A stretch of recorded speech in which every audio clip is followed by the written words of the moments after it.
crackdown.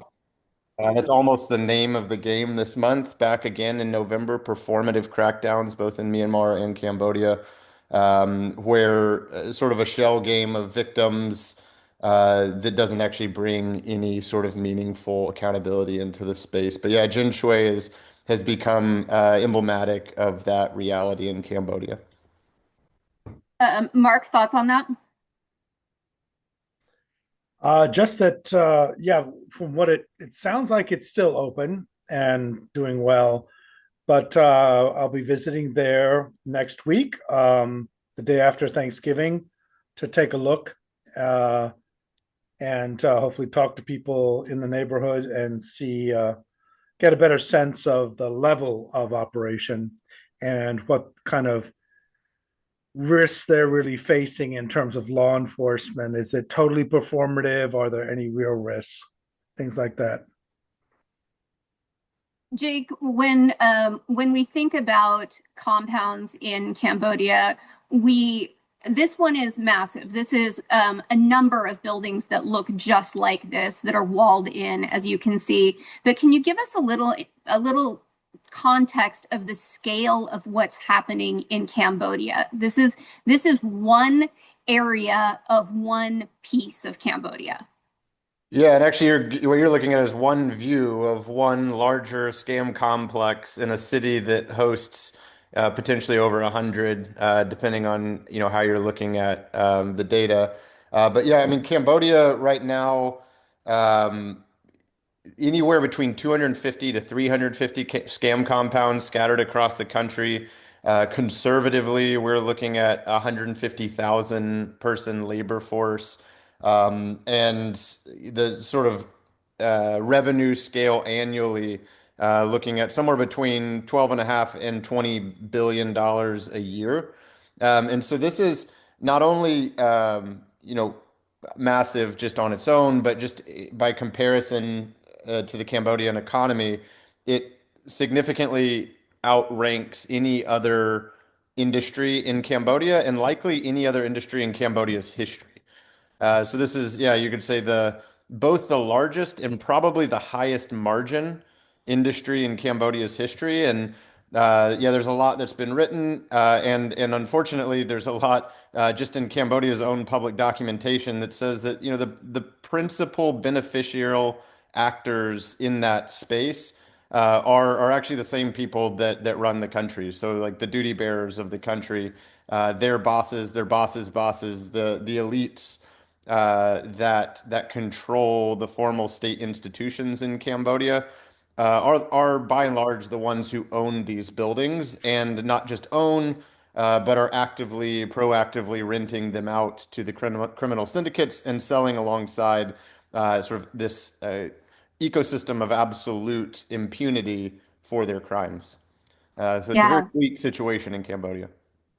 I want to bring Jason Tower into the conversation because poor Jason, as well as our colleague Mark Taylor, are up late in Southeast Asia. So let's look at this. Do you recognize this location, Jason Tower? We're above KK Park. Oh, Mr. Jason Tower, where are you, my friend? Oh, there he is. I can't. Um, There you are. So this is us above KK Park, and with us are two amazing anti-human trafficking, victim-friendly regional experts, and that's Michelle Moore on the left and Judah Tana on the right with his back to us. But Jason, I want to talk a little bit about the evolution of KK Park, and I want to ask you about what it means when we see a crackdown in KK Park. Can you give us some context on that? yeah, sure. And I mean, KK Park broke ground before the military coup in 2020. It's quite small at the time. You've seen where it's gone from kind of an initial zone to having in the range of 100 or so buildings. It's expanded roughly 6.5 fold since the military coup took place in February of 2021. Um, was at around 645 buildings until just very, very recently, over the past month or so. This is in the area of the Myanmar military's border guard force. The border guard force of the Myanmar military is directly integrated into and managed by the military. It's an individual named Tin Win, who's one of the senior border guard force leaders, not the highest ranking leader, but one of the more senior leaders of the border guard force. That's his kind of area of influence. I guess what happened roughly a little over a month ago now is that the Myanmar military has taken back recently some of the territory adjacent to the KK Park. It's actually started to move into KK Park. This started around the 16th of October. We saw that there were actually negotiations or rumors of negotiations that were taking place between some of the scam bosses in KK Park and the military. So there were rumors of these kind of as early as around the 16th of October. I was down just across from KK Park the day that people started coming across the border after those negotiations failed and the Myanmar military effectively went in what I would still characterize very much as a performative raid into KK Park. When the military went into KK Park, it went in with soldiers. It went in without police. It basically pushed large numbers of low-ranking individuals out of the park. You saw maybe 1,000 or so people in the for very initial days of this move cross the border over into Thailand. So Thailand suddenly had to manage individuals from, at this point, it's around almost 30 different countries. So over 1,600 people have kind of been given the opportunity really to exit the park. I guess I'd put it that way.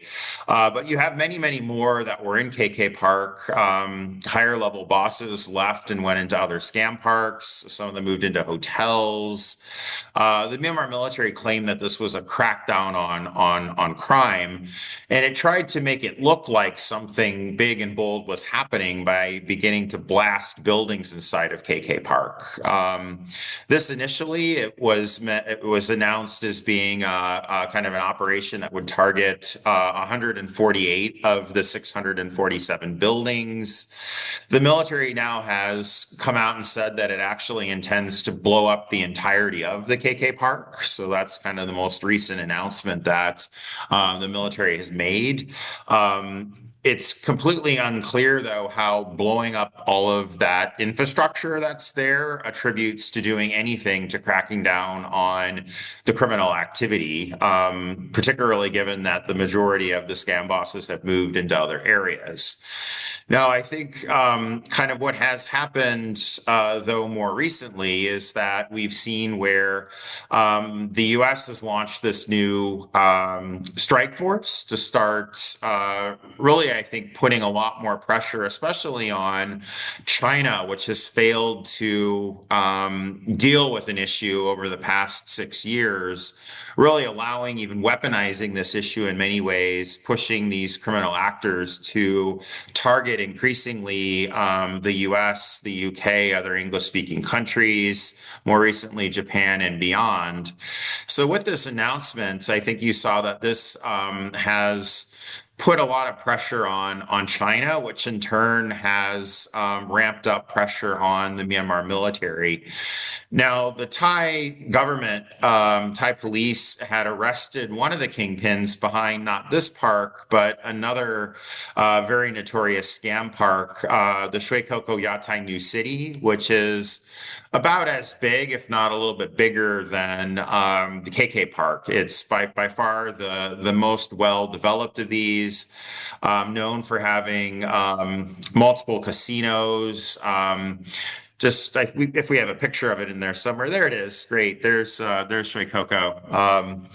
And yeah, so the kingpin behind this was extradited to China just a few days before the Myanmar military entered into this park as well.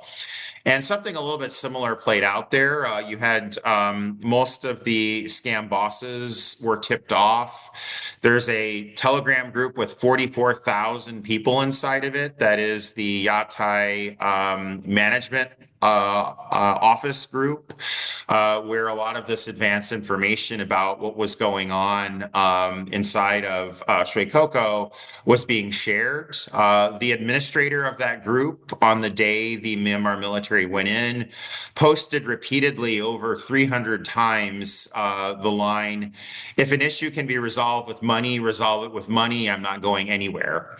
And I think that that kind of sums up actually what's going on in Shui Koko right now. People are solving issues with money, basically. There's been kind of raids on some compounds. There's been some arrests. The Myanmar military is at a very high level now, starting to claim that it's going to eradicate scams once and for all. However, its border guard force has said that there's 1,000 to 2,000 scammers inside of KK Park, whereas according to our estimates, and probably Jake and Erin and others would agree with me, that it's more like there's in the range of 30 to 40,000 people in KK Park. After all, there's 44,000 individuals. I think this is largely, it's a Chinese speaking group, but 44,000 individuals in their Telegram group. So that should give you an indication of what we would really expect. Numbers like that coming out of a place like Shui Koko would perhaps be a little bit more like what we would expect if there were a real crackdown underway. Nonetheless, though, I think we are seeing more and more performative moves by the Myanmar military and its border guard force to do something about this, because there's more pressure coming from China, which in turn I think is being pushed pretty hard by the fact that the US has now stood up this strike force and is signaling that it's going to do more of like what we saw last month with the indictment on Chenjer, this incredible seizure that we've seen, sort of really going after and sanctioning some of these key players in all of this. So I think that's in part what's driving some of this, but we're very, very far from being anywhere near a real crackdown. And I think the key message now is that we really need to continue to keep the pedal to the metal if we want to see any forward movement in dealing with this problem. That is exactly the phrase I was going to use, is that we cannot take our foot off the gas for 1 minute. This is not remotely solved. And we are talking about just two countries. We're not even talking about Laos. We're not talking about Philippines. We're not talking about Dubai. We're not talking about Sri Lanka. We're not talking about the islands. There's a million places that this is going on. Jake, we have a couple minutes left. I want to come back to you. And I want to ask, would you agree with that? You've got a huge group on this call of fraud fighters that are looking for a direction in terms of how bad is the threat. What can you tell us about how we should be perceiving it and going forward? Yeah, I mean it's bad. It's bad and getting worse. I do think, like from an encouraging standpoint, you are starting to see some of these higher level, the coalitional sanctions against Chenza that Jason mentioned, the seizure that went along with that, the fact that we're coupling that with indictments now, all of that is positive. The language coming from a number of concerned governments around the world is definitely escalating towards the level of this is a national security threat. But it's not, I would say it's not sufficient at this point to meaningfully disrupt. And the reason for that, I guess, is twofold. One, that the convergence of this migration of criminal actors into the region, to these very permissive environments, as well as the new technologies that have allowed this to proliferate at scale, aren't going away. And we've talked about this in the past, Erin, that we've been fighting the war on drugs for a long time, and there are more drugs today than there were when the war on drugs started. And scamming, frankly, is easier to run. It requires less violence to maintain. There's fewer supply chains needed. All you really need are a permissive environment and sufficient labor and technological infrastructure. And so what I see is like the big risk right now is that because we are, I guess, continuing to treat the issue of scams, even though we're starting to call it a threat, which is good, we're continuing to treat it like transnational criminal networks have always been treated, which is as a sort of peripheral, niche, interdisciplinary issue instead of a central focal point.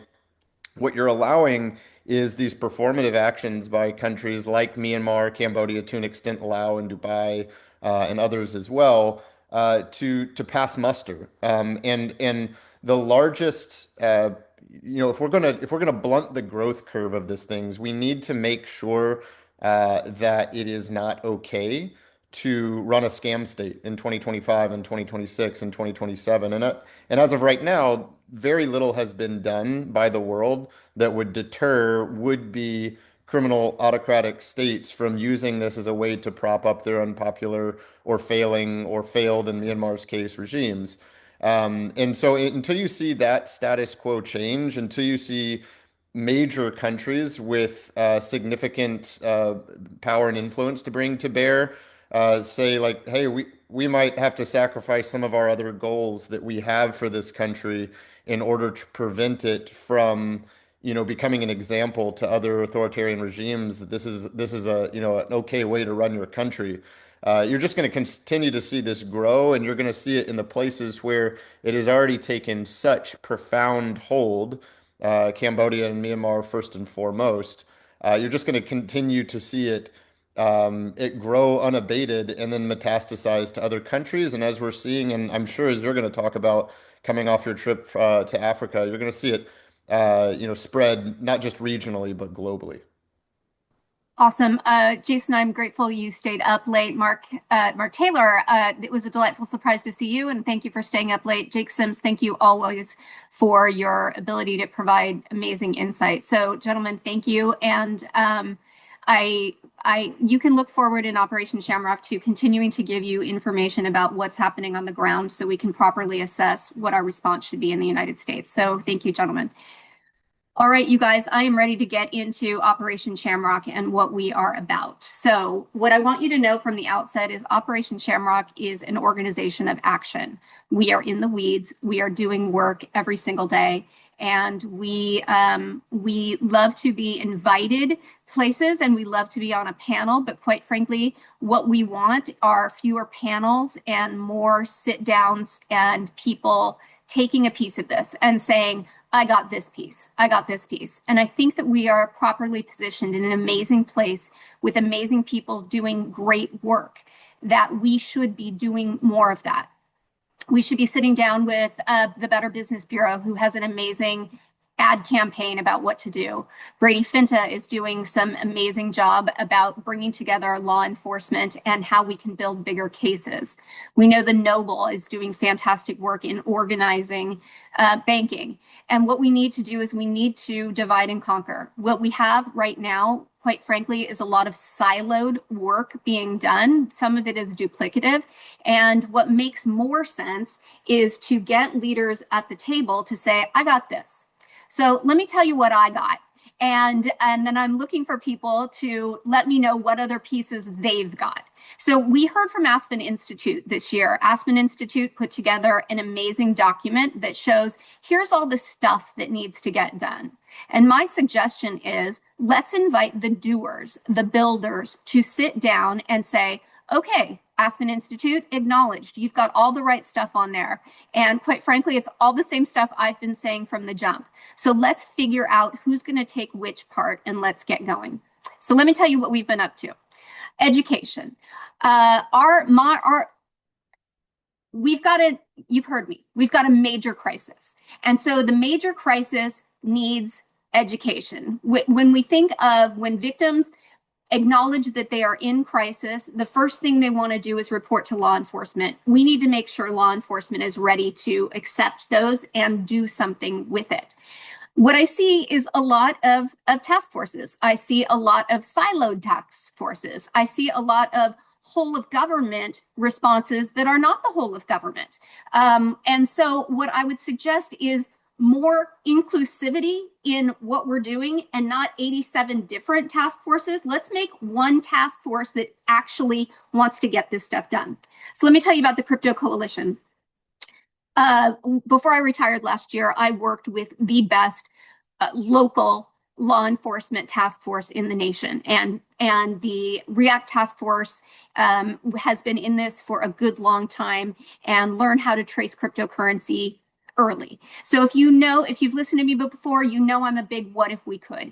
And when our first victim of pig butchering came to us in March 2022, and it would have been easy to say, this is happening overseas, this involves cryptocurrency, this seems too hard, these phones are in the Chinese language. That's not what REACT did. REACT said, what if we could? What if we could trace that cryptocurrency for a victim, find it at an overseas exchange, reach out to that overseas exchange, get cooperation from Erin at Binance and her colleagues, and figure out how to get that back in the hands of victims. There was no law for this. There was no precedent. This was innovation and doing the hard thing, doing the daring hard thing for victims. And so we did that, and we were able to recover by the end of 2022, $1.5 million for 8 victims. And then we realized, wow, this is not happening in other places in the country. So we found the places it was happening. And where it was happening was Queens, New York, in Manhattan, in Brooklyn Park, Minnesota, in Boise, in Spokane. And we thought, let's bring everyone together. Oh, Connecticut, Matt Hogan. Let's bring together the people who know how to do this and let's scale it. And that's exactly what we did. We made it our business to inspire local and state law enforcement. And let me put in a plug for why this is so important. First of all, we're 80% of the law enforcement in the United States. We need to be up to speed with how bad guys are moving money, and they're moving money in crypto. There is no excuse anymore for not learning how to investigate using the blockchain.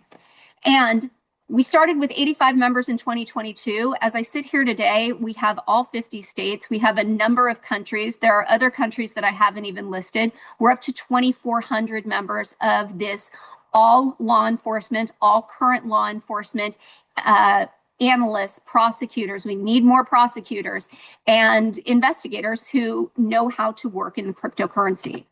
So what we did is we realized this works when we get people in the same room. And so the REACT Task Force sponsored the first Crypto Coalition in-person conference, and we did that in January 2023. We gave them our best people. We gave them our basics. Let's start from the ground up. Let's teach you what you need to know, and we're going to give you a jump drive that has all of the warrants in it that you need. We are going to make this doable, scalable for local and state law enforcement, and certainly for federal partners and international partners.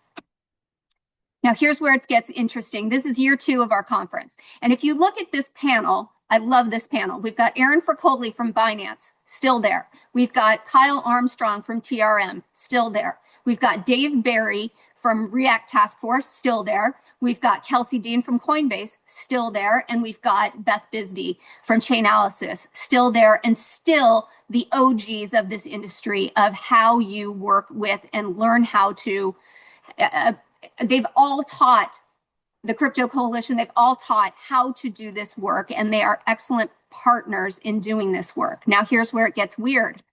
Here's another group, right? We've lost everybody in this group. Here's what's happening to law enforcement. It's a brain drain, and we are losing our best people to industry. So if you look at that, that's my main man, Brad Smith, REACT Task Force, one of the OGs of pig butchering. He went to Chainalysis for a brief time. He's back in law enforcement now, but not doing this work. Then we've got Gavin Souther from Canada, amazing. He's at Binance. Then we've got me, had to leave law enforcement to do this work, and I started my own nonprofit out of law enforcement. And then you've got John Scharf, who just last week went to TD Bank. That's because it's not easy to work inside law enforcement. It is tricky and it's hard. And the law enforcement officers on this call who do it on the daily, kudos to you. Kudos to you for being in front of victims and helping them out. So We need to think about how we keep our good people in law enforcement, how we make this attractive, and how we keep our best people working. Our crypto conference brings people from all over the United States. Amazing. Super happy, super proud of the work we're doing. And if you look in the middle, not as many people. That's why this year in January, we are going to St. Louis. We will be in St. Louis, and more to come on that information. And what I would say is our state and local law enforcement that is part of this cryptocurrency, our crypto coalition, I will put them up as speakers against anyone globally on this subject. Here is, I think that's Sharf explaining the legal process. Everyone has found a specialty within this, and they do amazing work. Jake Tazinski, the original local detective who said, "Not on my watch," and learned how to do this work and help his victims. You've got Dave Barry. He is the literal OG of blockchain investigations and teaches globally on how to do this work. Haiti Grigsby of Tennessee, she is a mad dog terrier getting stuff done in her neck of the woods. John Sharf, literally a genius about the legal pieces of this and how we make this work. You've got Alona Katz, who is literally a pioneer and running the Brooklyn the virtual currency team at Brooklyn District Attorney's Office, and doing, you'll hear more about her and the innovation she's doing. You've got, this is my colleague, Dr. Nino Goldberg from Germany, who came all this way and who's doing great work. And when he showed up in San Jose, he was like, please, could we work together and get something done here? And this is back in 23, and people are eager to make things happen. Mike Clinton, he is the host of our conference in St. Louis. He is he's doing something that few of us have been able to do, and that is how do we work in a task force with our federal partners and our local partners and make sure everyone is heard and bring people together. Clinton's been able to do that in St. Louis. And there's me. I work there too. Here's what we do at Operation Shamrock. We try not to rethink things that already work. So what already works is the National White Collar Crime Association. They teach nationally, and they are set up for local law enforcement investigators and prosecutors. And they've got an amazing reach. Sorry, I need to scoot up. They've got an amazing reach. So we partnered with them and we said, we would like to teach crypto for you. And so this whole year we've done a crypto webinar series, and we have taught that audience what we know. We are all about sharing our information and making sure we are educating as many people as we can. And one of the top instructors on that is Kevin Hendricks. And so what I also want you to know is that our local law enforcement teaches globally. They are sought after experts in this space. If you need to know about privacy coins, if you need to know about the dark web, look no further than Hendricks. And John Sharf, I can't stop talking about Sharf. And this is another place we partner. National Cybercrime Conference, started in Massachusetts by Chris Kelly, and has become the premier cybercrime conference for law enforcement. So we partnered with them and we said, let us do a crypto track for you. And so Sharf put that together with Kat Plant from the DA's office in Ventura County. And that's what we do. We bring 13 classes to that event. And we've got experts. This is John. This is John Miskirk. I'm sorry, I'm looking at Matthew Hogan in the chat. John Miskirk, and he is an innovator. He is an expert in OSINT. He has taken on international stuff. He works with Interpol. We have a bench and a depth that is amazing. Shannon Almberg, I love her cases. She has a case she calls Shits and Giggles. I think that's what it's called, or something like that. But it's like, I'm going to try stuff. I'm going to think stuff up that's out of the box, and I'm going to try it, and I'm going to see if I can help victims. And there's nothing I like more than let's get in the weeds and rustle some feathers and figure out how to help victims. That's our number one priority. Matt Hogan, nobody better than Matt Hogan to talk to you about Bitcoin ATMs. This is our bench. Now, let's talk about innovation. So when we first started seeing these cases, we thought, what in the world are we going to do with this? This is transnational organized crime. What can we do? And what we figured out is We can do a lot of different stuff. Alona Katz, furious about a Russian mob infiltrating and taking care of her local Russian Brooklyners. And she said, by all means, I'm going to start taking down websites, and I'm not just going to take them down, I am going to seize them so the world sees what is happening here. And that's what she did. And amazing, exceptional work. Look at this. Holyville Police Department. Holyville Police, this is their chief of police saying, hey, we learned how to do this through the Crypto Coalition, and we returned elderly victims Bitcoin. This is how you do, this is how you scale. You bring people together who care about this, who know this, and who like to teach each other how to do it, and then you get results. Now, Mark T-Rink, I just saw him in his hometown, which incidentally is the hometown of Travis Kelce and Taylor Swift. But what Mark did is, what if we could identify a subject in Nigeria and get him arrested and prosecuted? How often are you hearing of that happening? You're not. But this is what we do in the coalition. We say, what if we could, and we do that. And again, like, he's a regular detective in a standard police department. This is within your capability, and we will help you get there. And we're getting honored for what we do. Look at our Shannon Almberg with the Virginia Sheriff's Association Deputy of the Year. Mike Clinton, recognized at the Fusion Center National Awards. And these two have both won the IAFCI Prosecutor of the Year. That's me and Whitney Mackey out of Florida, doing hard work and being recognized in our space for what we're doing. And that says a lot. I'm very proud of this team. I'm very proud of all the people that I haven't mentioned. There's a million of you. Brad Thorne, you're kicking ass and figuring out how to get stuff done. And all of them, amazing, amazing, amazing work being done. So the barriers for law enforcement are education. We need tools and training, and we need a community. And Operation Shamrock has provided all of that.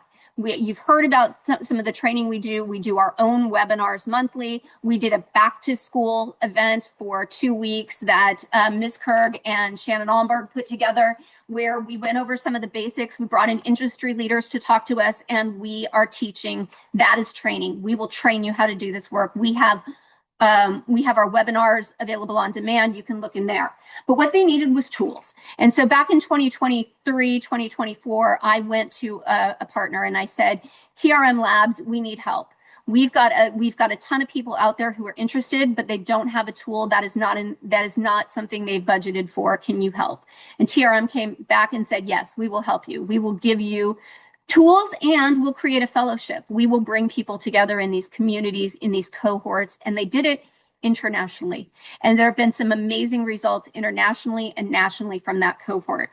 But next year we needed more tools, and we went to Crystal, and Crystal said, absolutely, yes, we will give you tools. We will do a cohort, and that is being run by Jonathan Miskirk, teaching people from the jump.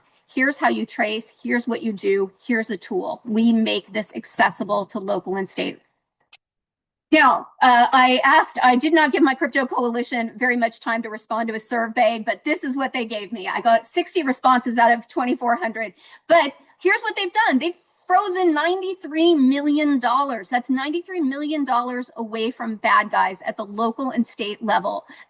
Amazing, doable.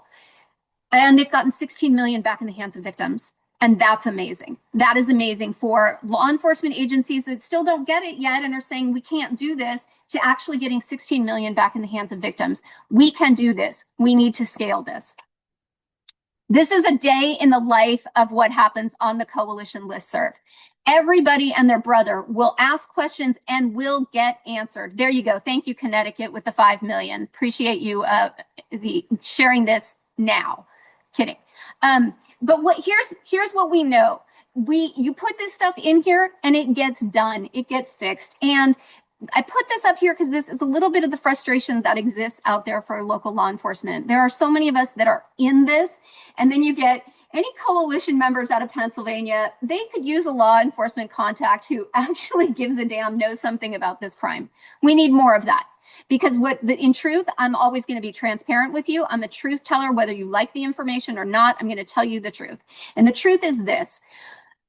There are some of us who've been in this hardcore for over 3.5 years and shouldering the burden for the rest of the United States. We need help. We need help. We need more. We need to be able to educate, and we need to be able to get people into the crypto coalition. So if you're on this call and you know law enforcement that needs to be part of this, send them to us. If you are a victim in a jurisdiction that is not working with us, send them to us. We will train them, we will scale them up, and we will get this done.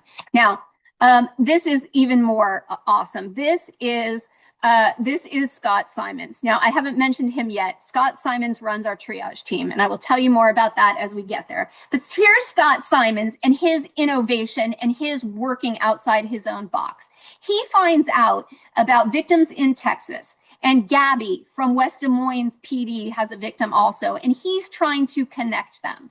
And that's what we're doing. We need more of this. We need more of looking at the whole picture, not looking at the isolated cases in different jurisdictions, but bringing people together. And I think that's what Brady Finta is after as well. And we need to be working together to make this work, because that's how we get this done. Scott Simons, incredible leader, incredible quiet leader, and get stuff done. That's the essence of Shamrock, is we get stuff done. We are in the weeds getting stuff done. This one I love. This is, can anyone help me with this trace? I'm having a hard time. Note the timestamp, 12:21 p.m. yesterday. Well, by 12:37 p.m., we've got Secret Service jumping in. And Secret Service Raleigh is like, I got you. This is what I found. That's what's happening in the coalition on the daily. This is functional and this works, and we need more. Okay, awareness. Awareness is another part of what we do. We've got education, and now we've got awareness. Awareness is, how do we make this the next Nigerian prince? How do we educate everybody that this is what's happening? And so the first thing we did is we put together a website. If you haven't been on operationshamrock.org, do it. It is produced beautifully by my friend that I was in Girl Scouts with way back when, and her name is Kim Austin, and she is doing amazing work putting this together. I heard just the other day that we need more stories from victims that show people that they are not alone, and that's exactly what Kim has put on here. There is, you are not alone. There are people that look and sound and act just like you who have been victims of scams, and they're on here too. A fantastic educational resource that should be used. Train the Trainer. Train the Trainer has been an amazing success. This is the way you can step in today. Train the Trainer is being run by Alex Ring, and now primarily by Michelle Illick Dalbus. Close. I'm close on that. I can't see her face right now, but I think I'm close. And what we have is we've got two incredible women who tell the story, and they tell it with compassion. And when they do Train the Trainer, they're not just saying, here are your scams, move on. They're saying, here are your scams, and here's why. Here are your scams, and here's why people you know will be susceptible to them. We need to change the narrative. This is not something that happens just to old people. This is not something that happens to stupid people. This is something that is happening to your neighbor right now. And they have a college degree, and they have an advanced degree, and this is happening to them right this second. So those women are doing an outstanding job at getting that done. I need to get myself out of this hole. Okay.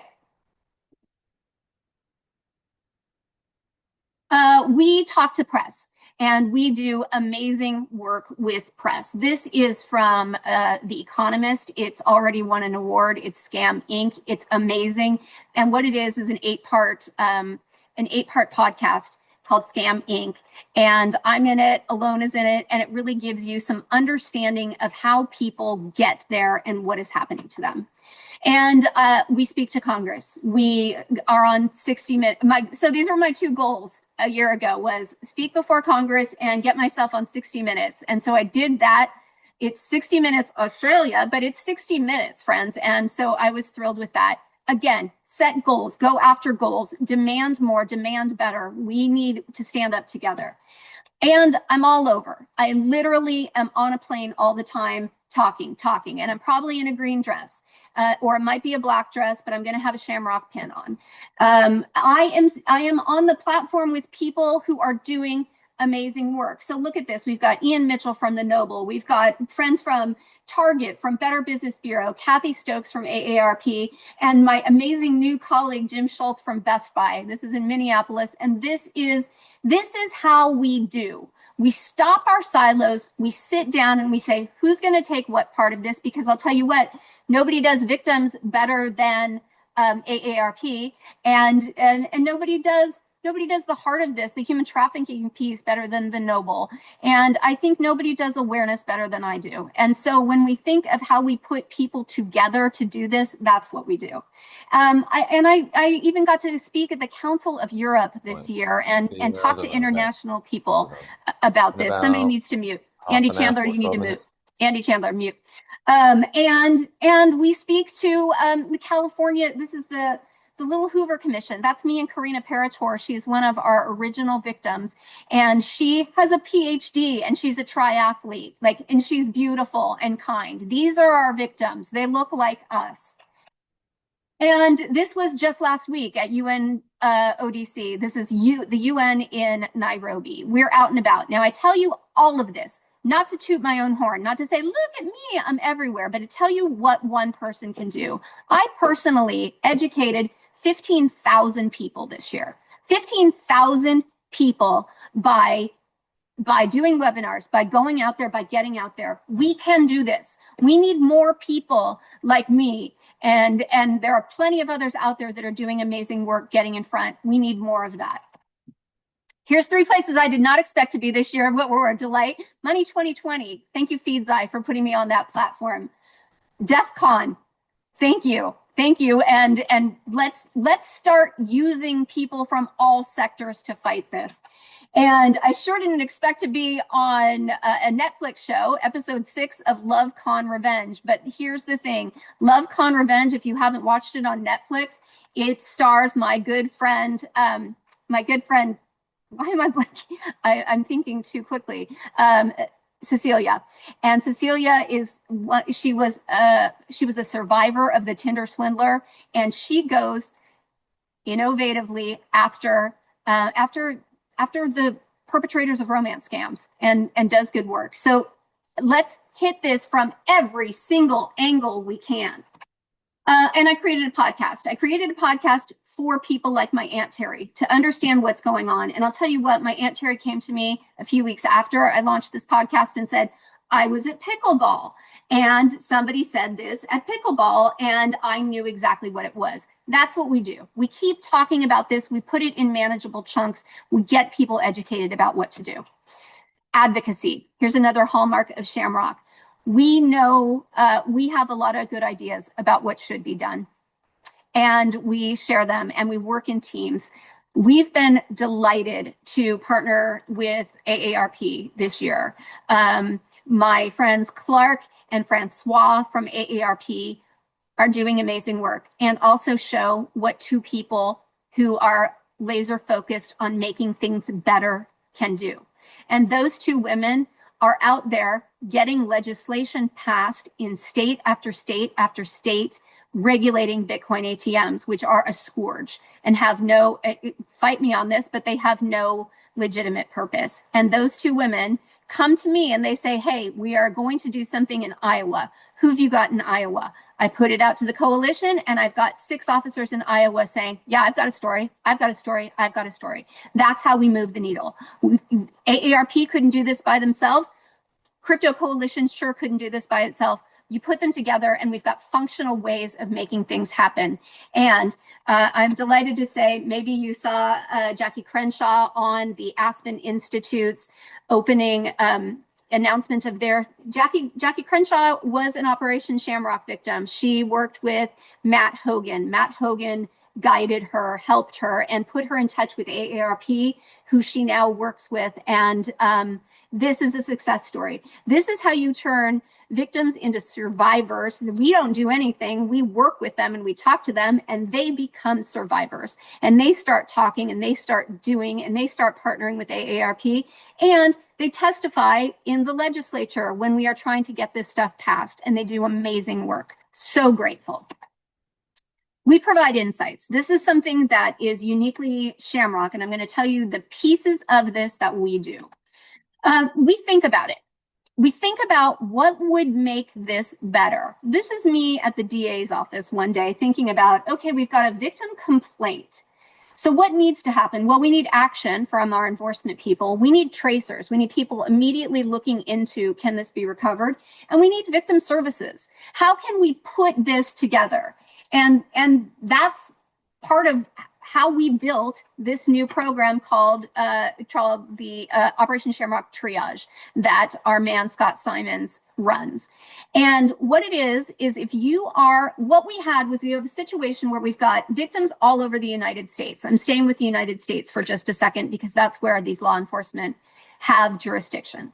So if you are a victim in, I'm going to pick on Boise just because I know that they will help you out in Boise, but let's say they couldn't help you. Let's say it's Mesquite, Nevada, and they don't know what to do. What we encourage them to do is we encourage them to report to our portal, to Operation Shamrock. There is Report a Scam. It goes directly to TRM Labs chain abuse. Our triage team is made up of vetted, expert law enforcement investigators who do this work. If you report there, you're going to get someone like Carlos Verdoni looking at this from Florida. You are going to get Simons. You're going to get Jake Tazinski. You're going to get Matt Hogan. You're going to get Mark Sanders. You're going to get an amazing fleet of people who are doing this in their spare time. In their spare time. They are not paid for this. They care about victims and they are going to help, and they're going to help in real time. And here's the piece that we fill. I go to my local law enforcement and they will not help me. I report to the FBI and I hear nothing. Great. Report to triage. And here's what we're going to give you. We are truth tellers at Operation Shamrock. We are going to say to you, hey, there might be a way to recover your funds. Stay with us and we'll work on it. Or we're going to say, unfortunately, there is no way to recover your funds. Please don't pay anyone that says they can recover your funds. We are going to provide you with an answer. We're going to provide you with closure, and that's what victims need.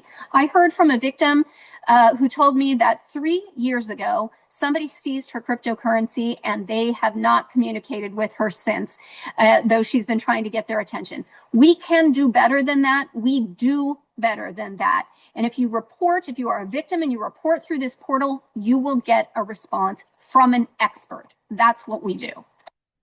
And so our triage, in just the year that we put together, we've served 186 victims. That is 186 people that were not getting answers, have gotten answers thanks to Operation Shamrock.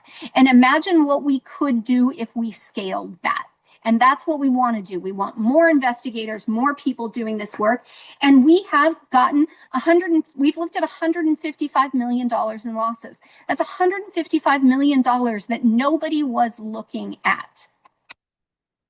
We do survivor stories. On Fridays, we meet directly with survivors. We set aside an hour for each survivor, and we talk them through what happened to them for the purpose of understanding where are the gaps in law enforcement, where are the gaps in banking, where are the gaps in social media.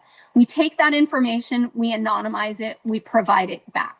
We are looking forward to increasing where and how we can provide that information to banking, because we're hearing on the daily things that aren't working, and we'd love to provide that to banking. And we oh goodness, I forgot to put this in, but I'll get to that in a minute, what we're doing with banking. But it gives us a unique insight. We know what the current scams are. We know how they're happening. We know who they're happening to. We know what platform they're using. And that is an amazing piece of insight that we are collecting and using to help educate and to help change policies that aren't working. And we are on the ground. You've heard from our two experts at the top of this hour who told us about what's happening on the ground. I'm on the ground. My DA's office thought it was too dangerous for me to go to Cambodia. So you can bet that as soon as I retired from the DA's office, I went to Cambodia. And I drove 1,000 miles with two detectives and someone to keep, excuse me, two reporters who also are our friends. And we should think about that. When we are trying to make this the next Nigerian prince, we should be cultivating relationships with media. I have been on local news in Houston. I've been on local news in the Bay Area. I've been on national news. The more we tell this story and the more we educate, the closer we are to making this the next Nigerian prince. Back to this. I've been on the ground in Cambodia. I've seen it. Jake is correct. Jason is correct. Mark Taylor is correct. This is a forest fire burning out of control. So please do not get the impression that we have now cracked down on this and this is over. Dave Jerky, the reporters that traveled me in Cambodia are Nathan Paul Southern and Lindsay Kennedy, who do an amazing job on the ground, pushing the envelope and getting information. You've seen this. This is what Cambodia looks like. This is what's happening in the Philippines. I was there with Jason Tower and Cesare Podkol, and this is what this is a scam compound in the Philippines. This is the torture room. I've been in that torture room. It locks from the outside. We handcuff you to this wall, and then we hit you with electric batons and baseball bats. This I'd like to show you. This is from when I went with Cesare Podkol to one of the main compound centers in the Philippines that has been raided. Oh goodness, we're almost at the top of the hour. I'm going to keep moving though. Hi friends, I am standing in 100-degree heat and humidity to bring you this story. We are inside a scam facility in Bamban, the Philippines, where they have left behind all their stuff. We've got scripts. We've got the notebooks where they kept all the information. We've got, you must be a smooth criminal for stealing my heart. And on the wall here, we've got our Chinese organized crime messages reminding us to do good work and steal lots of money. You can see the massive wire situation we have going on here, and it's eerie to be in rooms that I know were responsible for stealing billions of dollars from the United States and for housing people who were hit with baseball bats when they couldn't make their quotas in here. And so that's the point, is that like this one is abandoned. There are hundreds and hundreds of them in operation right now, with people being beaten and kicked and starved right now. This is nowhere near over. We are on the ground and we're following the growth of places like KK Park. This is what the enemy can build. This is February 20. This is 23. This is 25. This is 25 with this dirt patch. Cesare Podkol and I were on the other side of that river earlier this year, and what I can tell you is there are 7-story buildings all over that dirt patch. So if you've heard that they've taken down some buildings in KK Park, you know what they took down? They took down over here. You can't see my mouse, but to the right, they took down officers' compounds, bad guy, the media bosses, the bosses' compounds. They didn't take down the scam rooms where this is happening because everybody wants this to continue. This is the greatest moneymaker in the history of money making. So yes, this is a classic mob boss situation where you're not paying up enough. You need to pay up more if you want to operate in our jurisdiction. This is me above KK Park, just to show you, like, we literally are in the weeds, but also how beautiful this space is. This is a beautiful place on the globe that has been overtaken by bad actors. And we've been close enough across the river from KK Park to see, like, oh, wow, there's American business enabling this. I was one of the first to start yakking about Starlink, and now there's some movement in Starlink taking down these. But I'm here to tell you, they didn't do what they needed to do. What Starlink did is a blanket ban, and it cut off all kinds of access when they didn't need to do that. They could have geofenced the scam compounds, but instead now they've taken down internet access to rural areas where where schools and hospitals exist and now don't have access to internet. We need to do better. We need to understand the actual problem and fix the actual problem. This is me above one of the most notorious. That I was with all my friends that day. You know my friends. Rich Bates, go. See you later.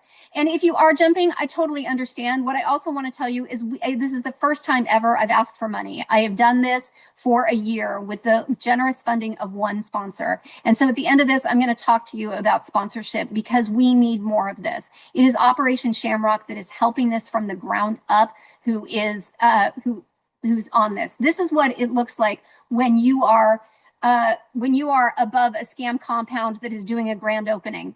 You will not believe this. I am at the opening ceremony to expand Taichung. I cannot believe this. So here I am as fireworks are going off to expand the space. You can see up there, though, that's the dirt pad. We're ready for more scam compounds. Absolutely insane growth constantly. This is what's happening. I was on the ground in Dubai and saw this. And now we're looking at sextortion coming out of these compounds. It's growing, it's worse, it's the devil, and we need to work together to stop this. Here's my latest concern. I am very concerned that the heat is on in Southeast Asia. And so why not move to another location on the globe where your money can go big, where you can influence? And what we're seeing is they are moving and they are in our space. We've got Chinese criminality setting up on the continent of Africa. We've got the Hongmen group led by a known triad member, led by Broken Tooth Koi, who has gone to prison for his transnational organized criminal activity, setting up in there. Here he is at the Uganda branch, and look what's right behind him, an industrial park, which looks suspiciously like a scam compound. This is what's happening as we sit here. And so I went to Uganda. I went to Africa. I am literally just back from Africa. I got back on Monday, and here's why I went to Africa: because I am watching the new dawn of slavery. I am watching our Black and brown colleagues all over the world being rushed into scam compounds, and they are taking vulnerable people who need jobs, who are existing, who are it's out of hand what is happening around the globe. So I went to Uganda at the invitation of UNODC, and UNODC convened a group of embassy representatives and brought in people like my new friend Adelaide, who is from Kenya Airways, and she talked about what Kenya Airways is doing to identify human trafficked victims and to try to stop the flow. But mostly I am concerned at the moment about not mostly, I'm concerned about everything. I'm concerned about Chinese organized crime leaving Southeast Asia to set up camp in Africa, and that is actually what's happening. So, and to do that, they are continuing to harvest people from Africa. So I went there, I made friends with human trafficked victims. This is Small Q. Small Q was introduced to me by Cesare Podkol, who met him first. He was trafficked from Uganda and was inside these compounds that I've shown you today. He's back in Uganda. So I went to meet with him. I went to meet with Jaleel, who too was trafficked from Uganda into one of those scam compounds, and to meet with Kleiba, who also was trafficked from one of those compounds. Each one of these men are survivors. Kleiba right here has started a nonprofit to deal with victims of this. Small Q is doing music inspirational to really inform what's happening. And Jaleel works with amazing international colleagues to write about this and to educate. Yep. And so that's what we're doing at Shamrock. We're on the ground. We are literally doing great work. I didn't get to some of the banking work we're doing, where we looked at some of the things that the Aspen Institute called out. We looked at what people find to be a problem is how do we share better under Patriot Act 314? And we brought together 3 experts in that, and we had a conversation, not your typical panel conversation of, hey, tell me about this, but tell me what it would take to fix this. And I'll tell you what, I got, after I heard that and posted about it, I heard from FinCEN the next day. I heard from another expert in the field that said you could do this. And so we are doing background work to figure out what it would take to make changes. That's what we're about. We're action. We're transparent. We are collaborative, and we need help. And that is the truth, friends. So as I said, we've done this for a year now, and I did not get out there. I did not get out there and shake the trees and ask everyone for money, because I wanted to show you what we could do. And I wanted to put my head down and work. And I worked for a year, and my team worked for a year. And my amazing assistant has worked for a year. And we have shown you results. This is what we can do. This is what we can do with no money, with one donor. Imagine what we could do if we were adequately funded. So if you want to make a donation, here's how you do it. If you are a corporate entity, I will be coming to you and asking you for help doing this, because if we're going to embrace crypto as a nation, if we are going to grab this with a big warm hug, then what we need is we need crypto to help finance when it goes wrong. We need exchanges, we need coins, we need all of these people who are in this industry and celebrating this industry to say, yep, I got it. This industry also has some consumer issues that we want to work with. We also do a victim meeting.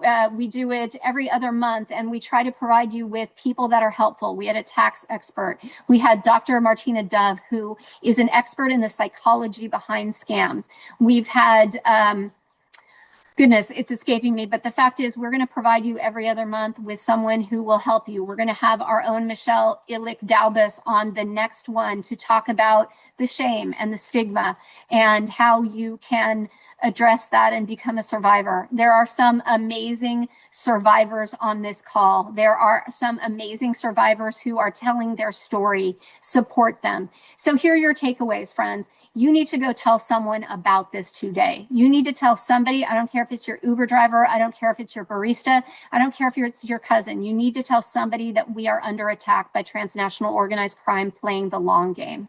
And when you're done with that, you need to post about it. And if you don't like social media, fine. Amplify my post, amplify Michelle's post, amplify an AARP post, amplify this, but start talking about this. And you want to do more? Great. Come to our next Train the Trainer in December, and Michelle will educate you and give you a deck of slides that you can start getting out in your community. We are looking for builders and helpers, and we want you to help. I hope that Kim or Nidhi can drop into the chat our request. And our request is this: if you want to help, great. We want you to help, but I need you to tell me what you can do, and I will put you to work doing that. We need leadership. We need people who say, I got this. I can help, and I want to be part of this. And so thank you. So thank you, all of you, for sticking with me 8 minutes over. I know your time is valuable. I'm grateful for you. I'm grateful that you stuck through this. I'm grateful for the work that you do. There are lots of amazing people who are in the weeds as well. I'm one of them, and my team is one of them. And I support everyone else who is in this space. So thank you for tuning in today. Thank you for your attention to Operation Shamrock. We will be starting a monthly newsletter as well. So you'll hear from me and Kim, and you will hear about what's happening in this community. So thank you. I appreciate your time. I'm grateful for you.